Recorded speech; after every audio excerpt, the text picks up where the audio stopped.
Kherko, Van Deventer, est désormais libre selon une source de sécurité malienne. L'otage sud-africain retenu au Mali a été libéré samedi 16 décembre 2023 après 6 ans de captivité.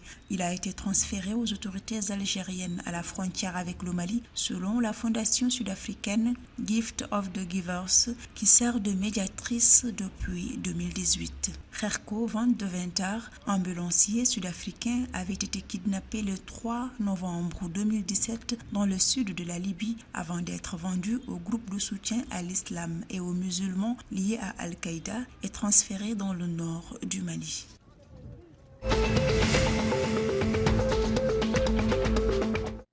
La 21e réunion ordinaire du Conseil des ministres du Conseil de l'Entente tenue le 16 décembre 2023 à Lomé au Togo a adopté le plan stratégique 2024-2028 de l'organisation. La mise en œuvre de ce plan stratégique nécessite un budget évalué à 43,834 milliards de francs CFA. Le Conseil de l'Entente est une organisation de coopération régionale d'Afrique de l'Ouest qui vise à promouvoir la paix, la stabilité et le développement économique dans la région. Il est composé du Togo, du Bénin, de la Côte d'Ivoire, du Burkina Faso et du Niger.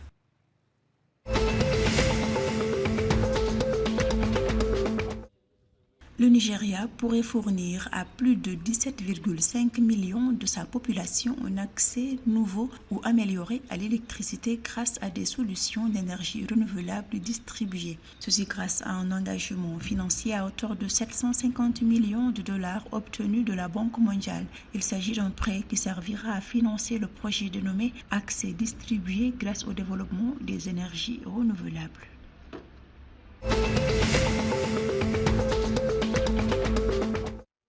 Au Niger, 648 villages agricoles sont déclarés déficitaires à plus de 50% sur un total de 1967 villages, soit 32,94% au titre de la campagne agricole d'hivernage 2023. Cette contre-performance a été occasionnée par l'irrégularité des pluies et la mauvaise répartition. Ceci a perturbé la production fourragère dans les départements d'Ilela, de Taoua et de Bagaroua.